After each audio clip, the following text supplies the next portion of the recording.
guys, welcome to Muscle Memory. My name is Malcolm. We got a legend in the building. It's D'Lo Brown. How are you, sir? Malcolm, I'm doing great. First of all, I didn't know this was for you. So now I'm excited. When I saw your face, my eyes lit up. I'm ready to rock and roll, man. Let's go. Let's go. I love it. I love it. Now you're a Chicago's Bears fan. Yeah, Why? Why do unfortunately. you like bad football? Okay. So when I fell in love with them, they were even worse football. But there was a dude wearing number 34 by the name of Walter Payton who was running in the backfield. And I saw him run, Yeah. and I had never seen anything like that before in my life. And till this day, Walter Payton's my football god. So Yeah. it is what it is. I fell in love with him and took the team on. It is what it is. That's fair. I understand. I completely get it. But let's talk about some pro wrestling. It's a crazy way to start this off, but I'm going to say wrestling fans are simple-minded people. And I say that, and that's a little harsh to say, but when we hear a Samoan say yeet, we're all going to do it. If you see Mhm. a bearded dragon saying yes, we're all going to do it. A bald Texan says what, we're going to say it. So when we see D'Lo Brown shake his head, we're going to shake our heads. When, Yeah. when did you realize that shaking your head was going to be such a big thing in your career? It happened accidentally. It happened organically. I tell everybody I was watching the movie Friday. You know the movie Friday. Yeah. And when Chris Tucker, Debo gets knocked down, Chris Tucker goes, "You just got knocked the hell out," and I saw that. So the next day, Rocky is wrestling Ken Shamrock, and Ken Shamrock gets clotheslined over the top rope. And I know we're going to commercial break because I can hear JR off my shoulder going, he's wrapping it up. He's like, "We'll be right back." So I see the camera in Ken's face, and I run up to him and I just start shaking my hand, go, "You just got knocked out." And didn't even realize I did it. Yeah. And literally got back up in the gorilla, and Vince McMahon just said, that thing you did, keep doing it. And it dawned on me that if I grabbed his attention, and look, be it may what Vince McMahon is, he's at back in the day when I was there, Yeah. he was a creator and he had his finger on the pulse of what wrestling fans liked. And if it caught his attention, how many wrestling fans would it catch the attention of as well? Fair. So the next time I went out, there were people doing this, and I'm like, "What?" And that's you turn the volume up now. When you find something good, you turn the volume up. So I started with the shaking my head more vigorously. Then the shoulder strut came. Then walking to the rhythm of the music. It all just went in a nice little row. And next thing Yeah. I know, 30 years later, people walk up to me in the supermarket and go, "Shake your head, Dino, shake your head." And it's crazy. It's amazing. I'm blessed. I'm lucky that I found something that the culture of wrestling has embraced for so long, Yeah. and continue to do it. So when did I think it would work? Yesterday. I figured it out yesterday that it works.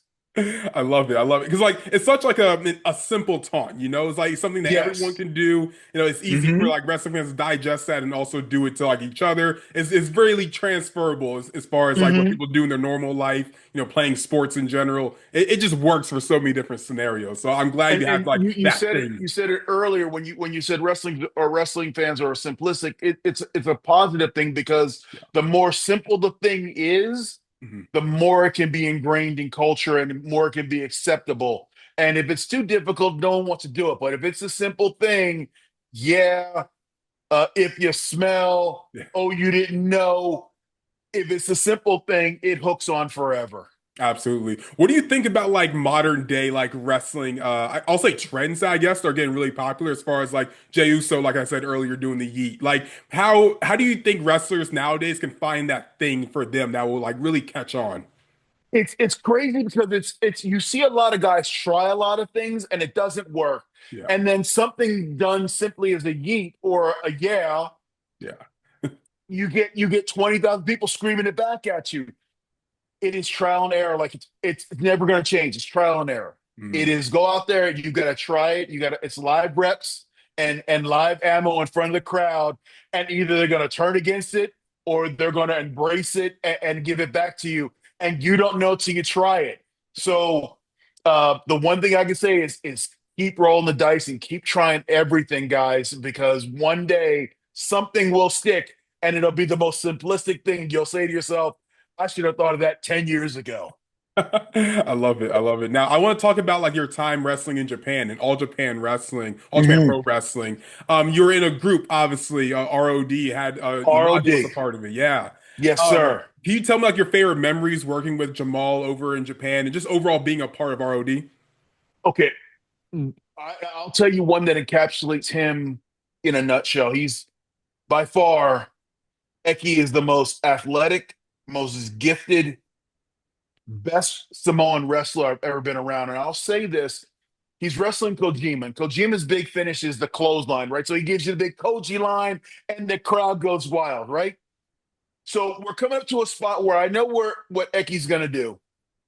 And still, you know something's amazing when you know it's going to happen and it still floors you. So Kojima hits Eki with a clothesline. And as Eki is bumping, he literally nips back up. So it's his shoulders hit on the bump, and he nips back up to his feet, jumps up and clotheslines Kojima. And 25,000 Japanese people went from silent to, oh. And I'm standing there, and it was so surreal. I'm looking for the remote control so I can hit the rewind button so I can see it again. That's how much he took me out of the element. Yeah. And that's how good he was. And if it's in the ring, that's probably the greatest example of what he was as a talent. Now, if you want to know on the bus or backstage, the most incredible thing was he had an infectious laugh. This 6'2", 330-pound Samoan giggled like a little schoolgirl in the best way. Yeah. And when you got him going and laughing, it was and the snot would roll out of his nose, and he couldn't stop. He just, I love the man. I miss him dearly. I miss his laugh, and I would give anything for a hug right now. Absolutely. What an absolute legend in Umaga and Jamal, obviously. What is it like wrestling in Japan, like in All Japan versus wrestling for the WWF and Attitude Era? Um, so the biggest difference is in the WWF, it's entertainment, it's a show, and the people know it's a show when they're there for it. And they're part of the show and they're the backdrop of the show. Where in Japan, wrestling is considered a sport. And it's on the same level as sumo or baseball. And when you do it, you're revered because you can do something that the fan base can't. Mm. So instead of critiquing or cutting down, they're praising because they can't do it. And then when they watch you, they watch intently, waiting for that one thing that's going to. The Japanese crowd is very quiet until you give them something to get out of their seat, and when they do, they will rise up as one.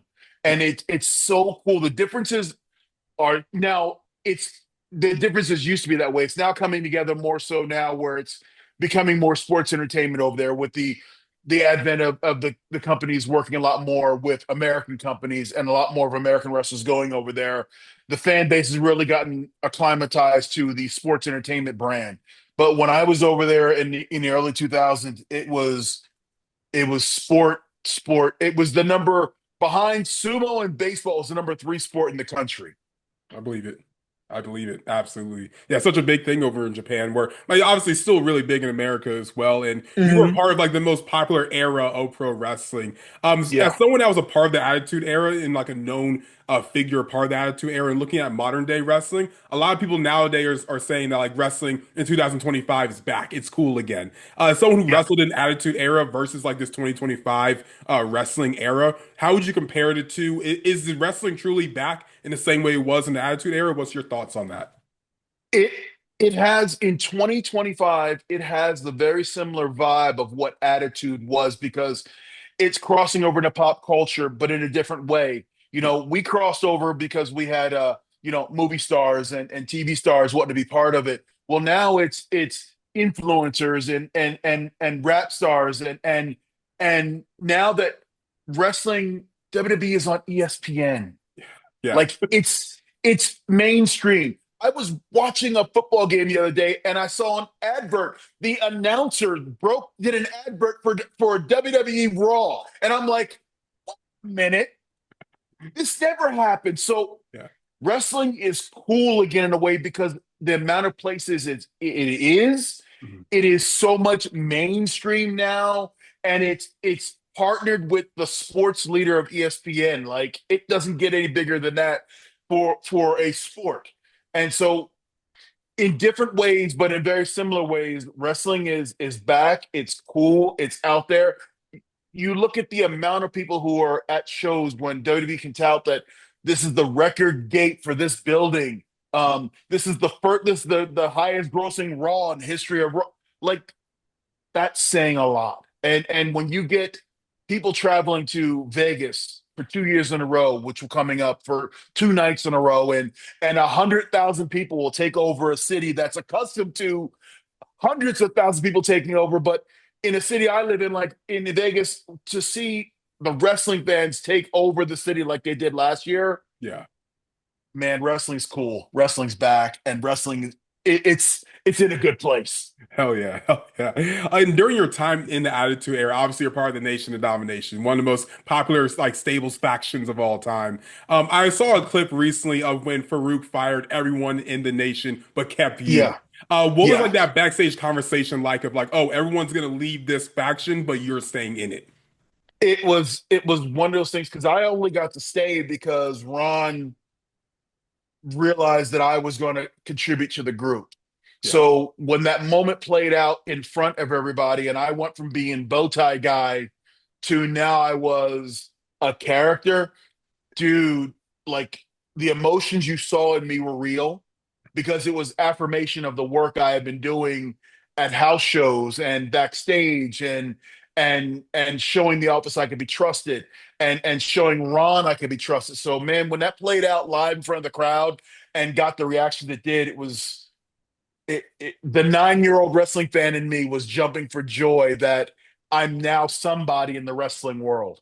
yeah, absolutely. No, I mean, it was such a cool moment to see. It looked like it was a very genuine like shock and like, oh my gosh, like I get to be a part of this thing that became such a, massive thing. Obviously, there was a nation before the WWF and the USWA, and then obviously they had their faction in the WWF for a period of time, and then it got to your level where it was yourself and Mark Henry and Ron Simmons and The Rock and whatnot. When you're looking at that core part of the Nation of Domination, the one that fans are probably a little more familiar with, how was the chemistry Mm-hmm. like working with like Mark Henry and The Rock and Ron Simmons, et cetera? Because those are different people. Like all you guys are at different stages of your career. What was the chemistry like working with all those individuals coming together at once? It was one of the coolest things because Ron would always tell me wrestling isn't always like this. And it took me a minute to figure that out. But what he was saying was we had myself, Mark, Rocky, Godfather, Ron together as a group, and none of us were jealous of the other. And each one was there to help the other get over and connect. And we all worked as a group to elevate up. And there was no, this is for me, this is my vehicle. It was for all of us to elevate up. And then you add in the fact that we were all friends on the other side of the camera. So when the cameras were off and it's 3 o'clock in the morning and we're all driving in a van 300 miles, the nation was still in full effect. Yeah. So what you got to see in front of the camera was just the guys roll out of the van, walk into the building, and have fun in front of the camera like we did everywhere else. So um, working with them was the easiest thing, and having so many different wrestling brains go, hey, Yeah. try this, that didn't work, what about this, and to not be in a place where you're like, oh man, stop, that's BS, don't tell me that, to be receptive of anyone's criticism in the group. Man, I know now, years later, wrestling wasn't like that, and it was because of the group we were in that made wrestling special. Absolutely. What was it like working with Owen Hart when he joined the Nation of Domination? Oh, it was like having a player coach standing right next to you. Owen, by far, is the most talented wrestler I've ever been around Yeah. or in the ring against. Um, and to have him in your ear 24/7. And Owen was, he would tell a joke, but when he told a joke, there was truth in his joke. Yeah. He would say stuff like, "Oh, your wrestling's the shits." Okay, but then you knew he was going to tell you why it was and how you were going to fix it. And to have him standing right next to you and man, if there's someone out there who has a bad Owen story, I question him as a Yeah. person and not Owen. Um, Owen was like, even when he was older than you, he was everybody's baby brother, and we all protected him like that. So to have him next to me, man, that was a dream come true. Dream come true. Certainly. And like when you see like new I guess black factions come into pro wrestling, they Hmm. always get like a that a lot of fans always tend to what's the word? I guess relate them to like the Nation of Domination, right? So when Yes. like the New Day first started, they had more of like Hmm. a militant style of talking compared to like the I guess like Baptists they became instead, and then clapping like Right. unicorns and everything. When you see like different black factions being formed in pro wrestling right now, and you see them kind of like fans kind of relate them to the Nation of Domination, how do you respond to that? I respond by going, that shows you what the nation was because people associate 4 or 5 black guys getting together like they do when they associate 4 white guys getting together and going, oh, that's the new Horseman Yeah, or that's the new NWO. When you get when your group has done something that's so culturally significant that anytime more than 2 black guys get together, people go, they're forming the new nation. yeah. That lets me know how powerful the nation was and how fortunate I was to be a part of it. Yes, absolutely. If I could ask maybe like a harder question, Go on. seeing that the fact that The Rock is like such, a massive star, it's hard to see how this man doesn't go into the WWE Hall of Fame one day, Mhm. because there's so many like, guys also in the nation that are a part of the Hall of Fame, and there's so many different athletes that have like these two-time Hall of Fame recognitions. If someone like The Rock is being inducted and knowing how big the nation was, would you be willing to accept a Hall of Fame induction for the nation to go in as well? I think the nation has to go in the Hall of Fame. And so the answer is yes. I would be there with bells on because I think if you look at what the standard of a group is, the group is usually there to, like I said, get one person over, i.e., the Horseman, Yeah, or the NWO was a prop up Hogan, where the nation, everyone got bigger and better after we left the nation. yeah. So that lets you know what kind of foundation the nation was that we could all stand on it and become better. So to me, the nation shouldn't just be in the Hall of Fame. Every member of the nation should be inducted in and have their own place in the Hall of Fame because it's just that important. You can't talk about the Attitude Era or the last 30 years without mentioning nation domination. Absolutely. I think for a modern wrestling fan, when they hear like the correlation that you're making in this scenario, I would think like the Shield, like guys that all came in together, became this Yes. big faction, and then left and became these mega stars in what they're doing, Yes. respectfully, of And course. the Shield should be in the Hall of Fame for that exact same reason. They Yeah, were good, they were here, but after they left, they all became world champions, yeah. some in 2 different companies. So it's the nation should have its rightful place in the Hall. Absolutely, absolutely. Now, looking at your singles career, was there ever a conversation about you going into like that main event scene in WWE? I know in TNA you did challenge for the NWA World Title at one point. Mhm. Was there ever a conversation you go into that main event scene or even challenging for the World Title in WWF? I don't think I was ever slotted to be that dude. I was the mid card, top mid card guy. I was going to be your Intercontinental United States champion, tag team champion. That's where I kind of was, and I was very happy in that spot. I was very happy in that role because um, it's a good damn spot to be in. If you look at the number of guys who come in, some of them never even see that level. So I was very happy where I was, and I think I challenged for the WWF WWE title once or twice, but nothing major. No sustained push, and you know what? That wasn't in the cards for me. So I'm happy what I got, and I'm happy with my career as a whole. Absolutely. And it's hard for me not to like notice the titles that are behind you right now. The European Championship is such like Yes, a cool thing. And for me who didn't start watching wrestling till like 2008, that title wasn't a title then at that point. But like looking back at yes. the history of that championship, what it means to you to become the European champion, obviously Eurocontinental champion as well. It was such a cool thing because the belt was held by such esteemed people, Shawn Michaels and British Bulldog, and Triple H. You look at the people who held that belt, and you're like, all right. When I first got it, it was kind of a throwaway belt. It was kind of it was the third tier belt. And by the time me and a bunch of other cool guys were done with it, the European title belt had its place in history. Yes. And it's very rare that a group of guys can make a belt and elevate the belt. It's usually the belt tries to elevate the talent. Well, the talent elevated this belt to where you would go to a house show and they would announce the lineup and people would say for the European title and the crowd would erupt like it was for the world title. And that was a product of guys like myself and X-Pac and Val Venus and Al Snow just going out there and putting on killer matches for a belt that no one cared about. Yeah. And we treat it like our world title, and that's how it was revered. That was our world championship. At the mid card, the European title was our world championship, and we treat it as such. It always seemed like to have like such a fascinating history. So it's good to hear more about that championship. Hopefully people are watching this as well that are like more of like my era watching wrestling can go back and learn Mm-hmm. more about this championship. But looking at some like the modern day wrestling, like the WWE currently, who are some of the stars that you would say, especially the black stars in WWE, that you would say really have that opportunity to elevate themselves to that next level? Man, I look at a guy like Montez Ford. Yeah. I think he's got the ability to step up. Man, there's so many other like quality talent. Uh what the heck is his name? Big dude, NXT. Obafemi? Boba Fett. Yeah. Yeah. Yeah. Him. That dude's it. He's got it. He's got it in spades, and he just needs a little more seasoning. But Oba could be. He gonna be a dude. Yes. He gonna be a dude.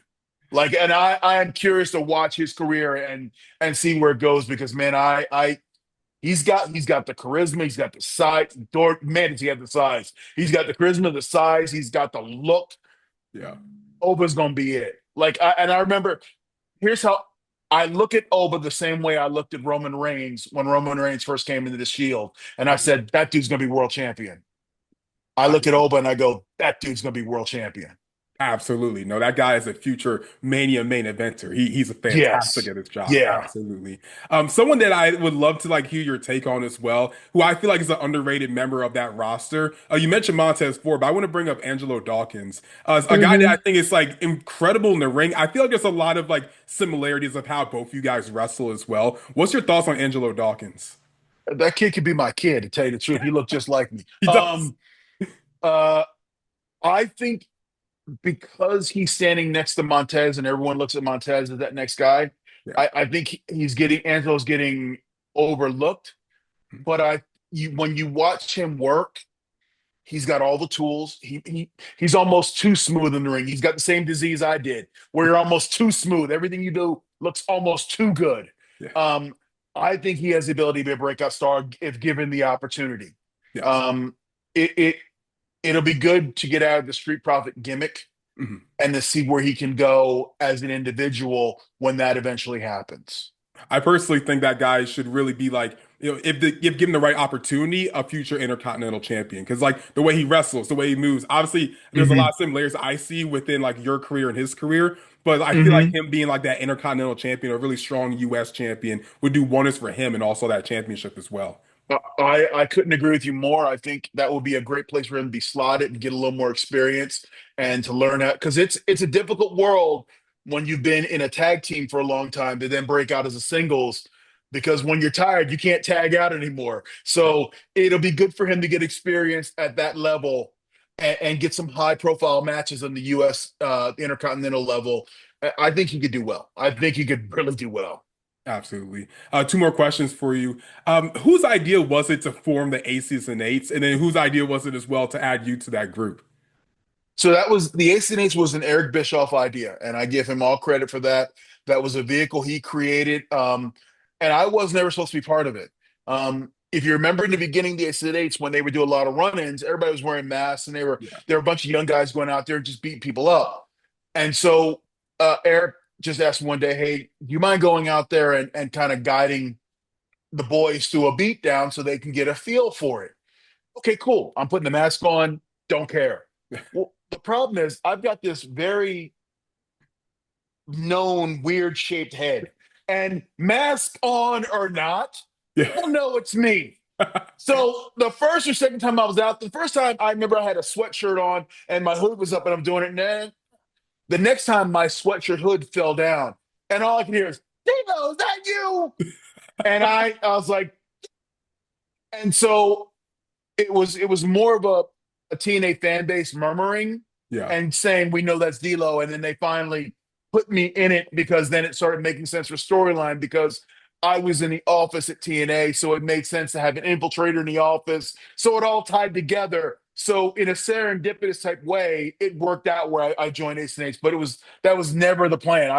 I Mm. was done my in-ring stuff Yeah. and was just happy to be backstage producing, but it just worked out well. And I'm thankful it did because second to the nation, the next great faction was Ace and Ace. Yes. Yeah, I loved Aces and Eights growing up because it was the first time outside like maybe the Nexus I saw a real like heel faction join pro wrestling and just beat everyone up. I loved it so much. Yeah. Final question for you, D'Lo. A two-part question actually. D'Lo Mhm. Brown, what is your Waffle House order? Oh, I've heard you ask this before. So, eggs scrambled, scattered, smothered, covered. Yeah. Pecan waffle Oh. with a pecan waffle with some syrup, Mm. and I like a grilled chicken breast. Okay, okay. Now, if the It, nation pulled up to a Waffle House, how much would that bill be? That and you know how cheap Waffle House is. So dealing with Rocky, Mark, Godfather, myself, and Ron, we're talking about a $150-$200 order. Oh boy, you could get so many $2 steaks. That's Bro, crazy. yeah. So like Rocky would get like he would get like six egg whites scrambled. Mark would just be Mark. Yeah, yeah. Mark is just Mark. So yeah, we're talking about a $150-$200 order before the tip. Oh, before the tip, I respect that. D'Lo, thank you so much for the time. I greatly appreciate it. Where can I find you on social media if they're not already following you? On X at D'Lo Brown 75. I'm on there talking everything from where I'm at, what I'm doing, who I root for, and on Instagram you can get me at D'Lo Brown LFC. And same thing. I like chopping it up with the people. So if you see me on there or if you see me out in the world, don't be afraid to say hello because I'm not the type of guy to snap at y'all. I'll say hello right back at you. He's just the nicest guy, guys. You guys should definitely say hi if you ever see D'Lo around. He's the coolest dude If you ever, see man. me, just come on, let's have some fun. Come on. Absolutely. D'Lo, thank you so much for the time, guys. My name is Malcolm. This is Muscle Memory, and we're out. We going up like 1,000. I'm a flex just like a muscle man Malcolm. We going up like 1,000. I'm a flex just like a muscle man Malcolm. When it just like 1, 2, 3. If you like the channel, this will squeeze. If you like the channel, this will squeeze. If you like the channel, this will squeeze. Ay.